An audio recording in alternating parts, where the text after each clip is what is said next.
Hello everyone, this is नवीन राणा। दोस्तों, उत्तराखंड लोक सेवा आयोग के द्वारा एक लेटेस्ट नोटिफिकेशन जारी कर दिया गया है, जो कि आज दिनांक 10 अगस्त 2021 को।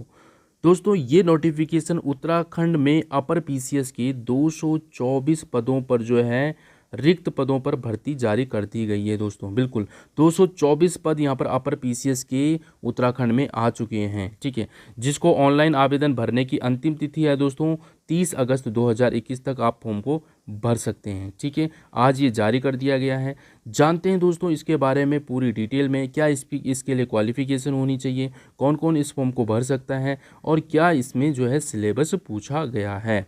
तो चलिए दोस्तों बढ़ते हैं। यहाँ पर देखिएगा, सबसे पहले आप यहाँ पर देखिएगा कि रिक्तियों का विभागवार विवरण, मतलब किस विभाग में कितने पद हैं। ठीक है, तो आप यहाँ पर देख सकते हैं पुलिस, जैसे कि यहाँ पर देखिए पुलिस उपाधीक्षक गृह विभाग में 10 पोस्ट हैं। बाकी अपनी कैटेगरी वाइज आप इसको देख सकते हैं। ये पूरा मैं नोटिफिकेशन जो हमारे टेलीग्राम चैनल पर डाल दूंगा दोस्तों। ठीक है, वहाँ पर आप इसको डिटेल से देख लेना अपना जो है कैटेगरी वाइज। वित्त अधिकारी यानी कि वित्त विभाग के अंतर्गत 18 पोस्ट है। बाकी यहाँ पर आप कैटेगरी वाइज यहाँ पर आप देख सकते हैं दोस्तों।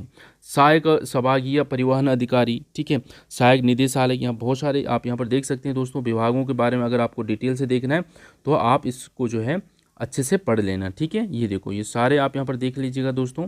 टोटल आप यहाँ पर हम बात करते हैं रिक्तियों की कुल संख्या दोस्तों 224 है। कितनी? 224 पद आ रखे हैं हमारे उत्तराखंड में पीसीएस के, आप देख सकते हैं। और सभी का जो है लगभग दोस्तों यहाँ पर आप देखेंगे लगभग जो है सभी में जो है लेवल 10 है। ठीक है, देखो यहाँ पर लेवल 10 में ही आता है सभी जो है दोस्तों ये। ठीक है, ओके।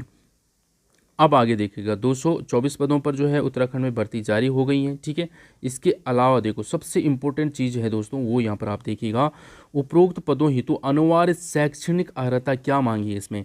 तो देखो जो पहला वाला जो विभाग था दोस्तों पुलिस उपाधीक्षक यानी कि गृह विभाग, इसमें अनिवार्य शैक्षिकता क्या होनी चाहिए? भारत में विधि द्वारा स्थापित किसी भी विश्वविद्यालय की किसी विधा में स्नातक उपाधि या उसके समकक्ष सरकार द्वारा मान्यता प्राप्त कोई अन्य अर्हता है। यानी कि दोस्तों आपके पास ग्रेजुएशन होना चाहिए, यानी कि आपके पास डिग्री होनी चाहिए दोस्तों, चाहे वो किसी भी उसकी, चाहे आपने बीए किया हो या बीएससी किया हो या आपने बीटेक किया हो या कॉमर्स से हो, आपके पास दोस्तों डिग्री होनी चाहिए। ठीक होगी बात? अच्छा, इसके अलावा देखो अधिमानी अर्हता। अधिमानी अर्हता मतलब क्या हो? अन्य बातों के समान होने पर ऐसे अभ्यर्थियों को सीधी भर्ती के मामले में अधिमान दिया जाएगा। मतलब अधिमान मतलब जैसे मान लो 2 स्टूडेंट के बराबर नंबर आते हैं। ठीक है, तो जिसके पास ये हो, जैसे ये प्रादेशिक सेना में 2 वर्ष का न्यूनतम अवधि तक का सेवा की हो, ये एनसीसी वगैरह होते हैं ना, राष्ट्रीय कैडेट कोर का ये प्रमाण पत्र हो, तो इनको पहले उसमें जो है क्या दिया जाएगा? अधिमान दिया जाएगा। समझ रहे हो बात को? सेम मार्क्स होने पर। तो अगर किसी के पास ये है तो बिल्कुल उनको आप सामने रखिए अपना। ठीक है, इसके अलावा देखोगा पुलिस उपाधीक्षक पद हेतु अभ्यर्थी अर्य होगा जो विज्ञापन के बिंदु 5 में उल्लिखित शारीरिक मापदंड के मानों को पूर्ण करेगा। ठीक है, तो जो पुलिस उपाधीक्षक वाला है दोस्तों, इसमें जो है कुछ यहाँ पर शारीरिक मापदंड भी हैं, तो वो भी हम देखेंगे आगे क्या क्या मांगा है इसमें। ठीक है, चलिए इसके अलावा देखिएगा दोस्तों वित्त अधिकारी, जो कि दूसरी पोस्ट यहाँ पर है। देखो वित्त अधिकारी यानी कि वित्त विभाग के अंतर्गत इसमें जो है अनिवार्य शैक्षिक अर्हता दोस्तों सेम है। देखो विश्वविद्यालय या राज्यपाल द्वारा इस प्रयोजन के लिए मान्यता प्राप्त विश्वविद्यालय से स्नातक यानी कि डिग्री होनी चाहिए आपके पास। ठीक है, बाकी चीज़ें सेम है दोस्तों, क्लियर है। इसके अलावा यहाँ पर आप देख सकते हैं जो दिव्यांगत एवं ग्रस्त अभ्यर्थी हेतु चिन्हित श्रेणी, वो अपना यहाँ पर इसको भर सकता है। ठीक है, इसके अलावा सहायक संभागीय परिवहन अधिकारी में देखो दोस्तों सेम चीज़ यहाँ पर भी है, आपके पास स्नातक यानी कि ग्रेजुएशन होना चाहिए। ठीक है, बस आपको कुल मिलाकर ये है कि आपके पास ग्रेजुएशन होना चाहिए, आप इसको भर सकते हैं दोस्तों। सभी में आप देखेंगे जो भी विभाग में हैं जितने भी हैं सभी में आपका जो है स्नातक उपाधि मांगी हुई है, मतलब आपके पास ग्रेजुएशन होना चाहिए। यहाँ पर भी देखिएगा दोस्तों स्नातक यानी कि ग्रेजुएशन होना चाहिए इसके लिए। ठीक है, ये इसके अलावा आगे देखेंगे दोस्तों खंड विकास अधिकारी में इसके लिए भी कुछ मांगा है। देखो अनिवार्य शैक्षिक अर्हता भारत में किसी विधि द्वारा स्थापित विश्वविद्यालय या विश्वविद्यालय से भिन्न किसी भी ऐसी संस्था जिससे आपने विश्वविद्यालय के रूप में मान्यता प्राप्त की हो, घोषित किया गया हो, स्नातक की उपाधि होनी चाहिए। ठीक है, मतलब आपके पास जो है ग्रेजुएशन डिग्री होनी ज़रूरी है दोस्तों, तभी आप इस फॉर्म को भर सकते हैं। ठीक है, इतनी चीज़ें क्लियर हो गई हैं। ठीक है, तो बढ़ते हैं हम थोड़ा सा और आगे। तो क्वालिफिकेशन की बात तो हो गई है, आपके पास ग्रेजुएशन होना चाहिए दोस्तों। ठीक है, चलिए अब थोड़ा सा और आगे बढ़ते हैं किसी किसी में दोस्तों कुछ और भी हो सकता है, यानी कि इसके अलावा जैसे कि आप यहाँ पर देखेंगे वो आप पूरा इसको पढ़ लेना दोस्तों अच्छे से, ठीक है। देखिएगा, सहायक निदेशक उद्यान खाद्य प्रसंस्करण विभाग, इसमें देखो क्या है, अनिवार्य शैक्षिक, इसमें देखो किसी मान्यता प्राप्त विश्वविद्यालय या संस्थान से संबंधित विषय में विज्ञान स्नातकोत्तर कृषि या एमएससी में कृषि विज्ञान स्नातकोत्तर या एमएससी की उपाधि होनी चाहिए। तो किसी किसी में दोस्तों एमएससी मांगा हुआ है, जैसे साइंस से है ना, तो आप यहाँ पर देख सकते हैं। तो ये भी आपको इस पोस्ट के लिए है, ठीक है। चलिए, तो वो आप डिटेल से देख लेना दोस्तों, ठीक है। इसका नोटिफिकेशन में भेज दूंगा। जैसे इसमें देखो खाद्य प्रसंस्करण अधिकारी में, ठीक है, इसमें क्या क्या मांगा हुआ है ये आप यहाँ पर देख लेना। क्लियर है। चलिए थोड़ा सा आगे बढ़ते हैं दोस्तों। अभी हम सिलेबस पे डिस्कस करेंगे जो कि बहुत ही इंपॉर्टेंट है, ठीक है। चलिए, तो इसके लिए आपके पास अगर डिग्री है तो आप इस फॉर्म में भर सकते हैं, ठीक है, एलिजिबल आप हो। बाकी अन्यथा अदर कोई जैसे बाल विकास परियोजना अधिकारी के लिए यहाँ पर भी देखो दोस्तों मांगा जो है, यहाँ पर भी आपको स्नातक चाहिए कृषि विज्ञान में, देखो गृह विज्ञान में है या फिर समाज शास्त्र में हो, ठीक है, ये यहाँ पर मांगा गया है, ठीक है। तो चलिए, ये इतनी चीज़ें क्लियर होगी। अब देखो दोस्तों, अभी जो हमने देखा था ना पुलिस उपाधीक्षक वाला, जिसमें बताया गया था कि 5वें नंबर पर जो है ये पॉइंट नंबर 5 पे जो शारीरिक मापदंड, जो आपका पुलिस उपाधीक्षक वाला है ना दोस्तों, इसके लिए आपको ये जो मापदंड है ये भी आपको इसमें आपका जो है क्या होना चाहिए, ये सभी मापदंड आपको पूरा करना होगा। देखो क्या क्या मांगा है, जो यहाँ पर सामान्य वर्ग व अन्य वर्ग वाले उनकी जो हाइट है दोस्तों, पुरुष की बात हो रही है, ठीक है, वो 167.7 सेंटीमीटर हाइट होनी चाहिए। वो महिलाओं की कितनी होनी चाहिए, 152 सेंटीमीटर, ठीक है। अगर अनुसूचित जनजाति यानी कि एसटी से है दोस्तों, तो आपकी जो है हाइट 160 सेंटीमीटर है और फीमेल के लिए 147 सेंटीमीटर है। अगर आप पर्वतीय क्षेत्र है आपके पास, ठीक है, प्रमाण पत्र, तो आपकी जो हाइट है दोस्तों वो हो जाएगी 162.6 सेंटीमीटर, ठीक है, और फीमेल की हो जाएगी 147 सेंटीमीटर, ठीक है। ये हाइट का हो गया दोस्तों, ठीक है। अच्छा, इसके अलावा देखो सीना जो होता है पुरुष के अभ्यर्थियों के लिए ओनली, ठीक है। तो पुरुष अभ्यर्थियों के लिए जो सीना है, छाती, अनुसूचित जनजाति एसटी या फिर पर्वतीय क्षेत्र के अभ्यर्थियों के लिए जो है 76.5 सेंटीमीटर से 81.5 सेंटीमीटर होनी चाहिए फुलाने के बाद, ठीक है। 5 सेंटीमीटर का फुलाव तो होना ही चाहिए दोस्तों। सामान्य और अन्य वर्ग के अभ्यर्थियों के लिए 78.8 सेंटीमीटर से 83.8 सेंटीमीटर होनी चाहिए। फीमेल के लिए जो है यहाँ पर वेट होगा उनका जो है कम से कम जो है दोस्त क्या है, यहाँ पर 45 केजी आपका वेट होना ही चाहिए फीमेल के लिए, ठीक है। चलिए, इसके अलावा देखेंगे यहाँ पर जो है आप यहाँ पर देखिए दोस्तों, उत्तराखंड पुलिस सेवा नियुक्ति हेतु अभ्यर्थी की आइज़ जो आंख का है दोस्तों, ये 6/6 की होनी चाहिए, ठीक है। और जो दूसरी आंख, एक आंख तो 6/6 की होनी ही चाहिए, ठीक है। और जो दूसरी आंख है वो 6/9 से कम की दृष्टि नहीं होनी चाहिए दोस्तों। 6/9 तक चल जाएगा एक आंख, एक तो 6/6 की होनी ही चाहिए। अगर एक थोड़ा कम है 6/9 तक काम चल जाएगा, इससे कम नहीं होनी चाहिए। अतः बिना चश्मे के दाहिने हाथ से काम करने वाले अभ्यर्थियों के लिए दाईं आंख 6/6 और बाएं हाथ से काम करने वाले अभ्यर्थियों के लिए बाईं आंख जो है 6/6 होनी चाहिए। समझ गए आप बात को। देखिए, कहने का मतलब ये है, अगर आप राइट हैंडेड पर्सन है ना, अगर आप जो है राइट हैंड वाले हैं तो आपकी जो लेफ्ट आइज है वो आपकी 6/6 होनी चाहिए। और बाएं हाथ से काम करने वाले अभ्यर्थियों के लिए जो उसकी बाईं आंख, जिस हैंड का देखो यहाँ पर अभ्यर्थी जो है दाईं आंख से जो है इसका, देखो यहाँ पर दाहिने हाथ से जो काम करता है उसकी दाईं आंख होनी चाहिए 6/6, और जो बाएं हाथ से काम करने वाले अभ्यर्थी की जो बाईं आंख का 6/6 होना चाहिए। दूसरी जो है 6/9 होगी चलेगा, ठीक है। तो ये भी है, इसमें देखो नज़र भी कमज़ोर नहीं होनी चाहिए दोस्तों, ठीक है। बाकी चीज़ यहाँ पर आयु, एज की बात करते हैं दोस्तों। देखो एज, आयु की गणना दोस्तों 1 जुलाई 2021 के अनुसार की जाएगी, ठीक है। अभ्यर्थी की आयु 1 जुलाई 2021 को न्यूनतम 21 वर्ष होनी चाहिए। 21 वर्ष तो होनी चाहिए दोस्तों 1 जुलाई 2021 को देखते हुए, ठीक है। तथा जिसमें 42 वर्ष अधिक नहीं होनी चाहिए, ठीक है। 42 वर्ष से अधिक नहीं होनी चाहिए, अर्थात 2 जुलाई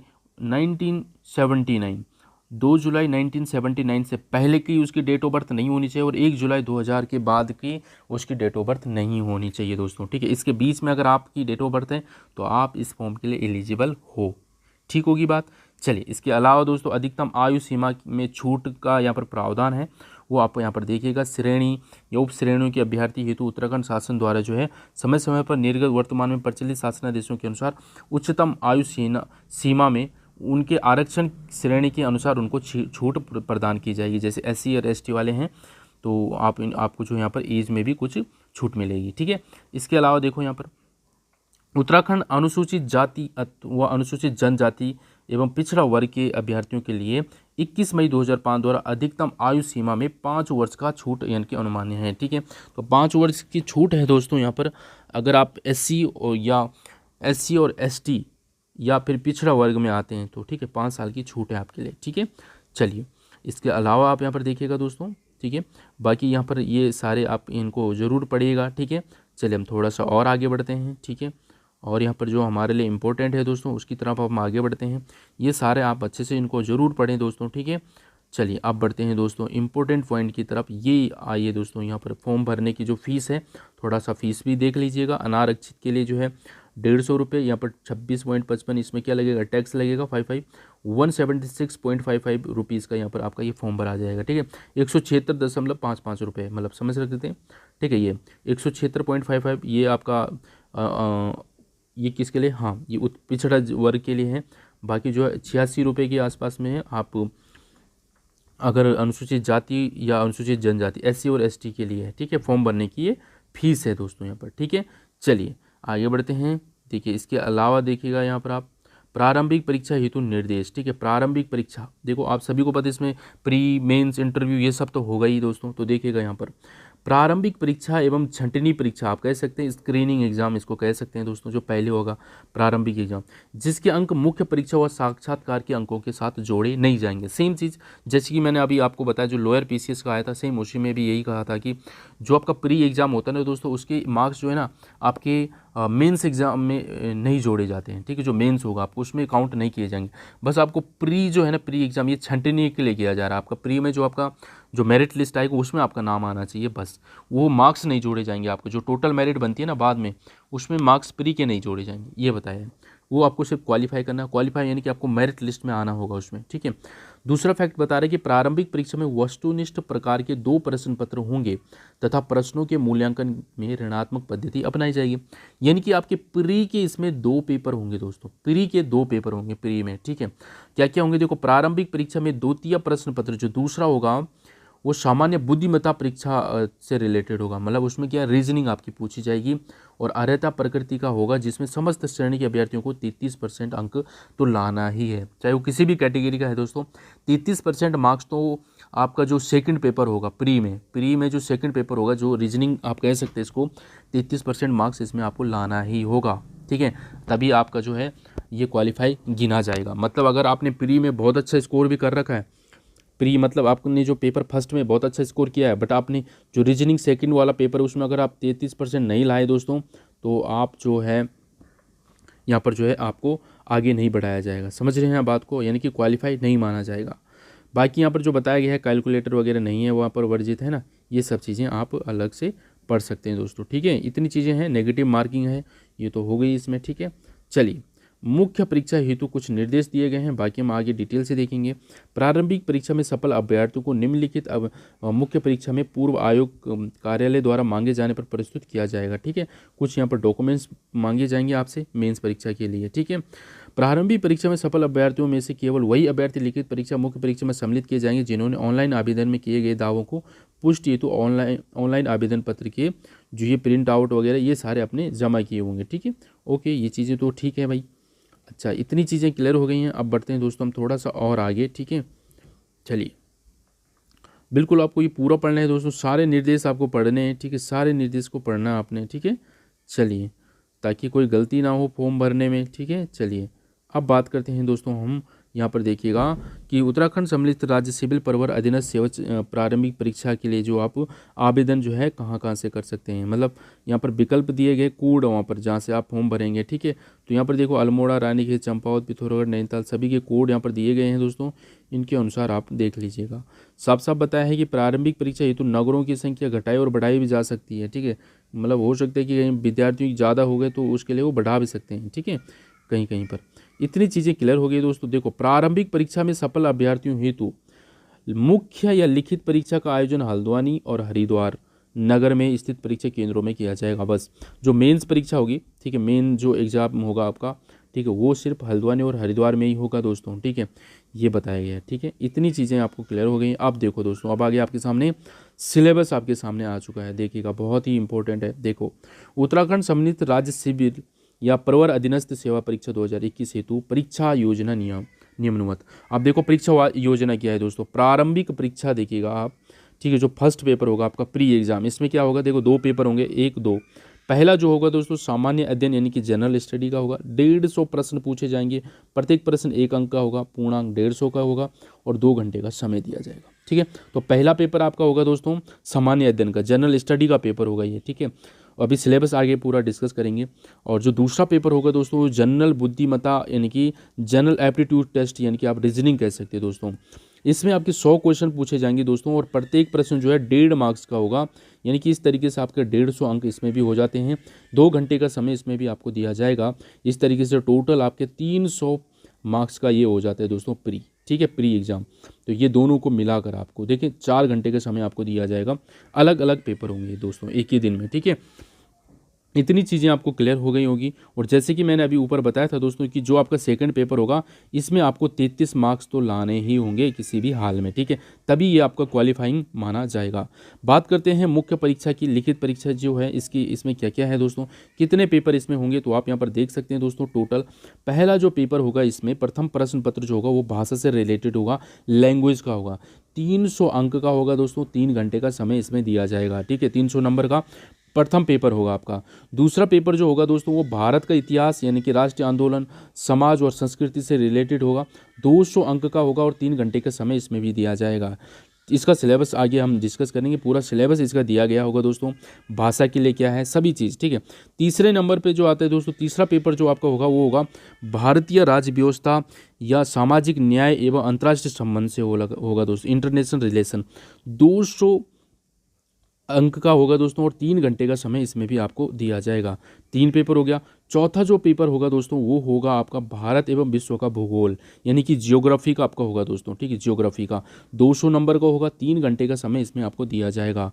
पांचवा जो पेपर होगा दोस्तों वो आर्थिक एवं सामाजिक विकास से रिलेटेड होगा, इकोनॉमिक एवं सोशल डेवलपमेंट, 200 नंबर का होगा, 3 घंटे का समय दिया जाएगा। और छठा जो पेपर होगा सामान्य विज्ञान और प्रौद्योगिकी यानी कि जनरल साइंस एंड टेक्नोलॉजी का एक ये होगा दोस्तों छठा पेपर, ठीक है, जो आपका 200 नंबर का होगा यानी कि 3 घंटे का समय दिया जाएगा।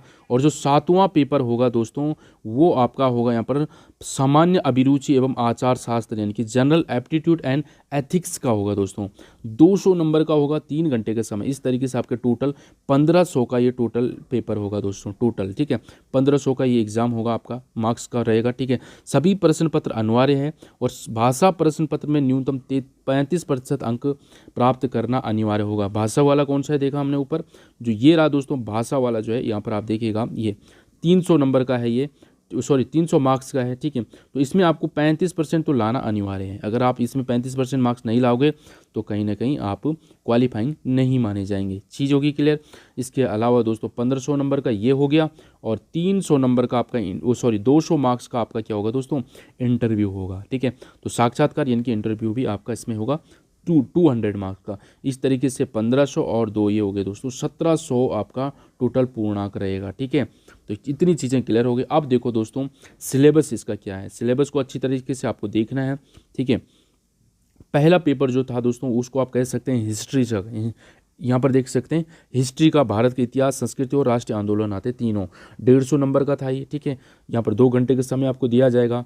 तो देख लीजिएगा दोस्तों क्या क्या है इसमें, देखो ये जो है दोस्तों, ठीक है, ये प्रारंभिक परीक्षा के लिए है, ठीक है। जो आपका प्री वाला होगा उसमें देखो पूरा प्रागैतिहासिक काल से लेकर हड़प्पा सभ्यता ये पूरा आपको देखना है, गुप्त साम्राज्य, ठीक है, ये सारा दोस्तों पूरा कंप्लीट आपको जो है हिस्ट्री कवर करनी होगी। ये देखो पूरा सिलेबस हिस्ट्री का यहाँ पर दिया गया है। इसके साथ ही देखो, साथ ही दोस्तों देखिए उत्तराखंड का इतिहास भी आपको देखने को मिल रहा है। उत्तराखंड का इतिहास, प्रागैतिक, आदिगैतिक, कुणिंद योद्धे, कार्तिकेयपुर का त्यूरी, ये सारी चीज़ें जो आपको इसमें दोस्तों उत्तराखंड का इतिहास भी इसमें साथ साथ में दिया गया है। दूसरी यूनिट इसमें है दोस्तों ज्योग्राफी भी पूछी जाएगी, ये आपका वर्ल्ड ज्योग्राफी और इंडियन ज्योग्राफी, ठीक है, ये आएगा। उत्तराखंड का ज्योग्राफी भी आएगा इसमें, उत्तराखंड का भूगोल भी साथ साथ में आएगा दोस्तों, ठीक है। इतनी चीज़ें आपको क्लियर हो जानी चाहिए। यूनिट 3 में आपका पॉलिटी आएगा यानी कि भारतीय राज्य व्यवस्था। देखो आप यहाँ पर इसका सिलेबस, ठीक है, ये देखो पूरा सिलेबस को आप अच्छे से इसको जो स्टडी करेंगे दोस्तों। इसके अलावा भारतीय राजनीति आप यहाँ पर देखेंगे, ठीक है, लोक नीति इसके अंतर्गत आएगा। 4 में देखेंगे आर्थिक एवं सामाजिक विकास, ठीक है, चौथी यूनिट जो रहेगी दोस्तों ये है, ठीक है, यूनिट 4। और इसके अलावा उत्तराखंड से भी रिलेटेड इसमें साथ साथ में जो सब्जेक्ट है ना, उत्तराखंड भी इसमें रहेगा दोस्तों साथ साथ में। यूनिट 5 में आपका जो है साइंस भी पूछा जाएगा दोस्तों, ठीक है, साइंस। तो साइंस भी आपको इसके लिए पढ़ना पड़ेगा दोस्तों, ठीक है, बिल्कुल। और यहाँ पर इसके अलावा जो है यूनिट 6 में जो है दोस्तों वो क्या है आपका, जो राष्ट्रीय एवं अंतर्राष्ट्रीय महत्व की समसामयिक घटनाएं, यानी कि आप लगा सकते हैं दोस्तों कि करंट अफेयर है। टोटल यहाँ पर सारी चीज़ों को देख लीजिएगा, ये करंट अफेयर है, ठीक है। इसके ये आपका देख लीजिए दोस्तों, इंग्लिश में भी इन्होंने दिया हुआ है, ठीक है। ये देखो पूरा सिलेबस जो भी हमने अभी तक पढ़ा है ये पूरा इंग्लिश में भी है, ठीक है। और जो दूसरा पेपर आप यहाँ पर देखिएगा दोस्तों, क्या देर का दूसरा पेपर, जो सेकंड पेपर होगा ना, प्री में 2 पेपर होंगे। पहले वाला हमने स्टडी कर लिया जो 150 मार्क्स का था। अब यहाँ पर देखोगे दूसरा जो पेपर होगा दोस्तों बुद्धिमत्ता वाला, इनकी रीजनिंग का, ठीक है, 100 अंक का होगा ये दोस्तों, ठीक है। आप यहाँ पर देख सकते हैं, ठीक है, सॉरी, प्रश्न पत्र 100, संख्या 100 रहेगी इसमें, क्वेश्चन 100 रहेंगे। यहाँ पर देखो एक प्रश्न की संख्या 80 रहेगी इसमें, ठीक है, 80 रहेगी। तो यहाँ पर आप देखिएगा दोस्तों क्या क्या इसमें टॉपिक है, यहाँ पर आप देख लीजिएगा। ये सारे आपको इन टॉपिक को कवर करना होगा रीजनिंग में, ठीक है। इसके अलावा इसमें 30 नंबर के लिए क्या है दोस्तों, 30 अंक की इसमें क्या पूछी जा रही है, देखो यूनिट 2 है, इसी में आती है, ठीक है। प्रश्नों की संख्या 20 रहेगी इसमें, देखो यहाँ पर, ठीक है। अंग्रेजी भाषा में बोध गम्यस्थ कौशल, यानी कि आपको कुछ ये आपको कॉम्प्रिहेंशन दिया जाएगा, ठीक है। ये सारी चीज़ों को भी आपको स्टडी करना पड़ेगा इसके लिए, ठीक है। ये देखो इसके अलावा दोस्तों आगे बढ़ते हैं, ये सारी चीज़ें इंग्लिश में भी दी गई हैं यहाँ पर, ठीक है। अच्छा, अब आते हैं दोस्तों मेंस की बात करते हैं। मेंस में हमने जैसे कि देखा है 7 पेपर आपके टोटल होंगे दोस्तों, 8वां आपका क्या होगा, साक्षात्कार होगा यहाँ पर, ठीक है। और ये हो जाएगा आपका टोटल 1700 का, ठीक है। तो इसमें जैसे मैं हमने बताया कि जो भाषा वाला है उसमें आपको 35% मार्क लाना अनिवार्य है, ठीक है।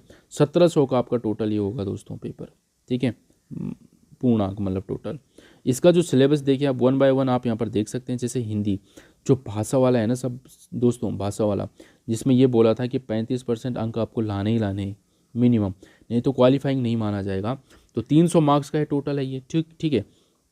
अब इसका देखो क्या है, सामान्य हिंदी, सामान्य अंग्रेजी और निबंध इसमें देखने को मिलेगा आपको। अब हिंदी में देखो जैसे क्या क्या, देखो आप यहाँ पर देख रहे हैं कि राज्य भाषा परिवार संक्षिप्त परिचय 10 अंक का है।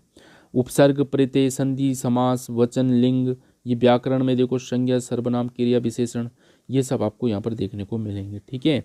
ये देखो 25 नंबर के लिए इसमें।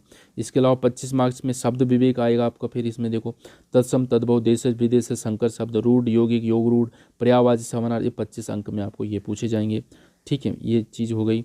इसके अलावा फिर वाक्य रचना आएगा जिसमें आपको विराम चिन्ह, वाक्य शुद्धि 10 नंबर का ये पूछा जाएगा। भाषा का मानकीकरण आएगा 10 नंबर का ये आएगा, ठीक है। इस तरीके से ये सब बंटे हुए हैं दोस्तों। फिर लोकोक्ति, मुहावरे भी आएंगे 10 नंबर के, ठीक है। इस तरीके से ये बंटे हुए हैं टोटल, ठीक है। तो ये है दोस्तों आपका 300 मार्क्स के लिए निबंध आएगा। फिर इसमें 130 नंबर के इसमें निबंध आएगा, ठीक है। तो और 55 नंबर का आपका ये आएगा इसमें से, ठीक है, इस पे लिखने के लिए आएगा आपको। तो 130 नंबर का क्या है, निबंध, यानी कि ऐसे राइटिंग आएगी इसमें, ठीक है। 130 नंबर का दिए गए 2 खंडों में उल्लिखित विषयों में किसी एक विषय पर चयन करते हुए हिंदी या अंग्रेजी भाषा में लगभग 500 शब्दों में आपको क्या लिखना है, निबंध लिखना है दोस्तों, ठीक है। तो आपको देखना है यहाँ पर क्या है, कोई भी टॉपिक दिया जाएगा आपको, ठीक है, उस पर आपने क्या करना है, निबंध लिखना है। जैसे कि यहाँ पर आप देख रहे हैं आप उत्तराखंड का सामाजिक संरचना, इतिहास, संस्कृति, कला, ये है, ठीक है। यहाँ पर आप देख सकते हैं इनको, ठीक है।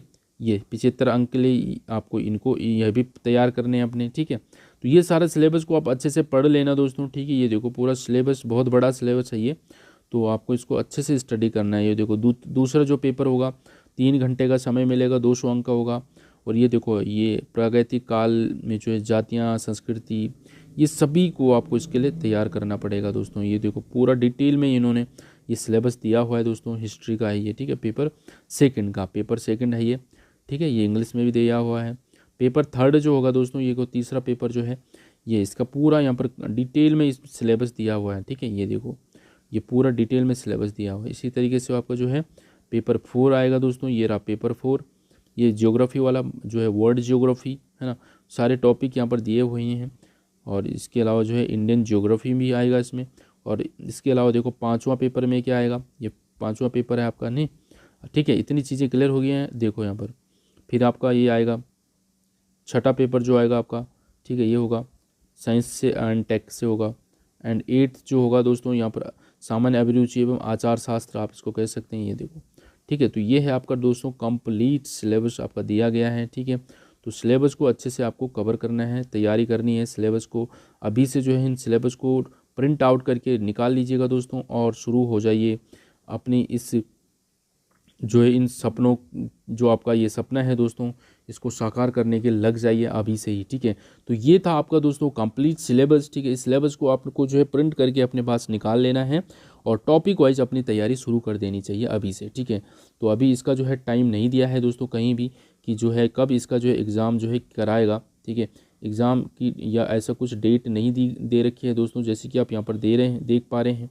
ठीक है, कि इन्होंने दे रखा फॉर्म भरने की अंतिम तिथि दे रखी है, और ठीक है, और शुल्क जमा करने की अंतिम, बस कोई एग्ज़ाम का कोई एक्सपेक्टेड टाइम कुछ नहीं दिया है अभी तक। ठीक है, तो जल्दी से हम आयोग को मेल करेंगे तो उससे रिलेटेड भी वो हमें जल्दी ही दे देंगे एग्ज़ाम के बारे में, या कैलेंडर जारी करेंगे कुछ भी। ठीक, वो ज़रूर आपको जल्दी बता दिया जाएगा।